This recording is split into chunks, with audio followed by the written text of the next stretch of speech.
ये जो बॉडी देख रहे हैं इसे आप अपनी बॉडी समझिए।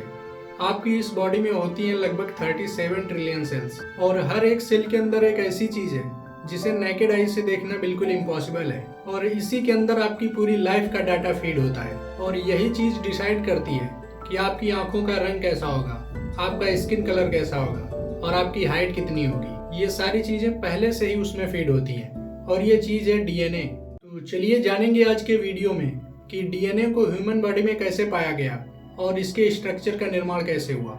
हजारों साल पहले जब इंसान ने पहली बार सोचा कि बच्चा अपने माँ बाप के जैसा ही क्यों दिखता है तो उनके पास कोई साइंटिफिक जवाब नहीं था। कोई कहता कि ये खून की वजह से होता है तो कोई कहता कि ये सब ऊपर वाले का काम है। पर 1860s के टाइम एक इंसान था जो अपने छोटे से गार्डन में मटर के पौधों के साथ एक अलग ही दुनिया में गुम था और वो इंसान थे ग्रेगर जॉन मेंडल। मेंडल अपने गार्डन में पौधों को केयरफुली देखा करते थे कि कौन सा पौधा किस तरीके के बीज देता है और कुछ सालों की मेहनत के बाद उन्होंने डिस्कवर किया ट्रेट्स मतलब फिजिकल फीचर्स जो किसी इनविजिबल रूल के जरिए एक जनरेशन से दूसरी जनरेशन में ट्रांसफर होते हैं। उन्होंने इन रूल्स को फैक्टर्स नाम दिया जिन्हें आज हम जीन्स के नाम से जानते हैं। लेकिन एक सवाल अभी भी उलझा हुआ था कि आखिर इन फैक्टर्स को एक जनरेशन से दूसरी जनरेशन में कौन सा मॉलिक्यूल ट्रांसफर करता है। 1869 में एक young German scientist Friedrich Miescher जो स्विट्जरलैंड के एक हॉस्पिटल के सर्जिकल वार्ड से यूज किए हुए बैंडेज कलेक्ट किया करते थे। वो यूज किए हुए बैंडेज इसलिए कलेक्ट करते थे क्योंकि उन पर व्हाइट ब्लड सेल्स चिपकी होती थी और फिर वो उन्हें केयरफुली एक्सट्रैक्ट करते थे। एक दिन जब उन्होंने एक सेल के न्यूक्लियस को केमिकली तोड़ा तो उन्होंने कुछ ऐसा नोटिस किया जो इससे पहले किसी ने रिपोर्ट नहीं किया था। वो एक अजीब सा मॉलिक्यूल था जो ना प्रोटीन जैसा था और ना ही फैट जैसा, वो बिल्कुल अलग था। उन्होंने इस मॉलिक्यूल को न्यूक्लियस के अंदर खोजा था इसलिए उन्होंने इसका नाम न्यूक्लिन रख दिया, जिसे आज के टाइम हम जानते हैं कि वो न्यूक्लिन ही डीएनए था। लेकिन उस टाइम किसी ने इसे सीरियसली नहीं लिया। कई साइंटिस्ट ने कहा कि ये सिर्फ एक केमिकल है, इसका हेरेडिटी यानी आनुवंशिकता से कोई भी लेना देना नहीं है। उस टाइम मीसर की ये डिस्कवरी अंधेरे कमरे में जलती एक मोमबत्ती की तरह थी जिसमें रोशनी तो थी पर कोई देखना नहीं चाहता था। पर साइंस की फील्ड में सच ज्यादा देर तक छुप नहीं पाता है। 1928 लंदन में एक ब्रिटिश साइंटिस्ट फ्रेडरिक ग्रिफिथ जो उस टाइम एक मिस्ट्री सॉल्व करने की कोशिश कर रहे थे, उनके पास दो टाइप के बैक्टीरिया थे, टाइप एस और type R. Type S bacteria smooth और डेंजरस थे, ये बॉडी में डिजीज फैलाते थे। वहीं टाइप आर बैक्टीरिया रफ और हार्मलेस थे।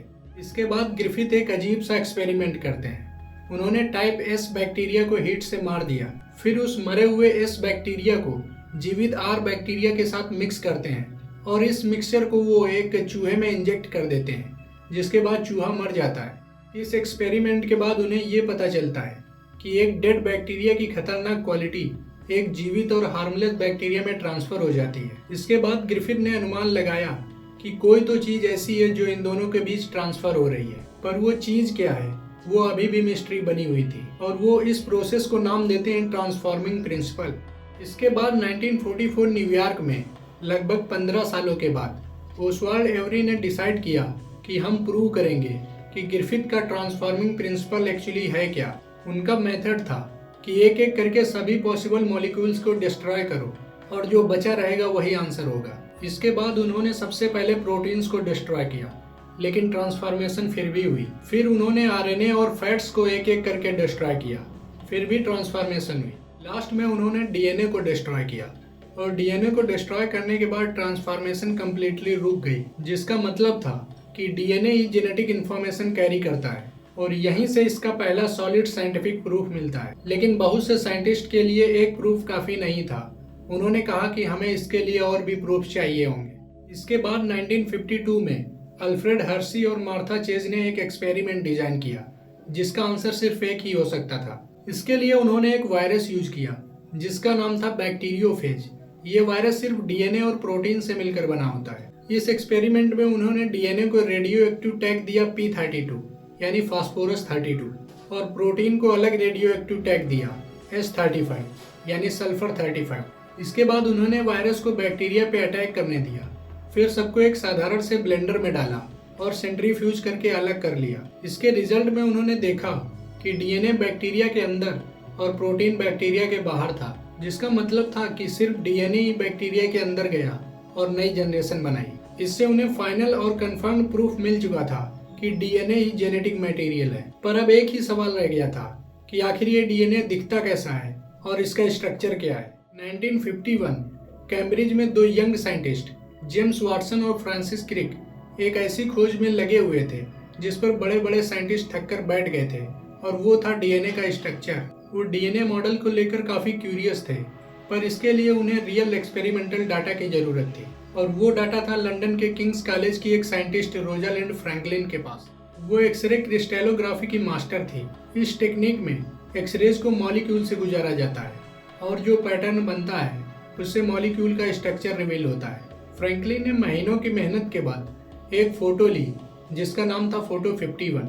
ये डीएनए की सबसे शार्प और क्लियर एक्सरे इमेज थी जो कभी ली गई थी। जेम्स वाटसन ने जब पहली बार इस इमेज को देखा और इसे एग्जामिन किया तो वो समझ गया कि डीएनए एक डबल हेलिक्स स्ट्रक्चर है जिसमें दो पैरेलल चेन्स हैं जो एक दूसरे के राउंड घूमती हैं, और इनके बीच में 4 केमिकल बेसिस ATGC हैं जिन्हें एडेनिन, थायमिन, ग्वानिन और साइटोसिन कहते हैं। और इन्हीं 4 कैरेक्टर्स के डिफरेंट कॉम्बिनेशन से आपकी पूरी लाइफ का डाटा लिखा हुआ है। और डीएनए के स्ट्रक्चर की खोज के बाद 25 अप्रैल 1953 में वाटसन और क्रिक का पेपर नेचर जर्नल में पब्लिश होता है, और ये खबर साइंस की दुनिया में एक अर्थक्वेक की तरह थी।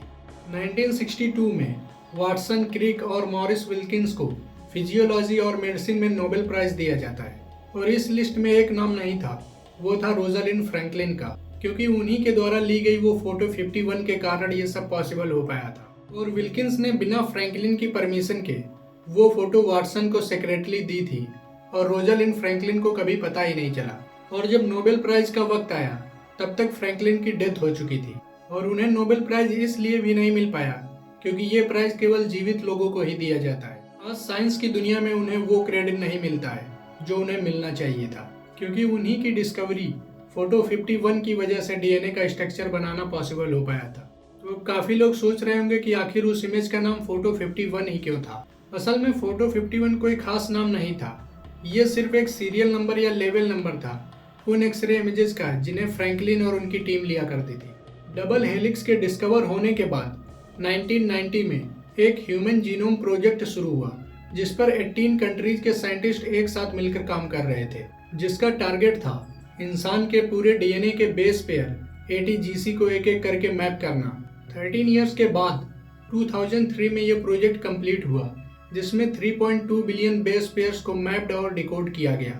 ये साइंस की हिस्ट्री का one of the biggest scientific collaboration था। तो ये थी डीएनए की खोज से लेकर स्ट्रक्चर बनने तक की कहानी। आई होप आपको वीडियो पसंद आया होगा। तो चलिए मिलते हैं नेक्स्ट वीडियो में। Thanks for watching.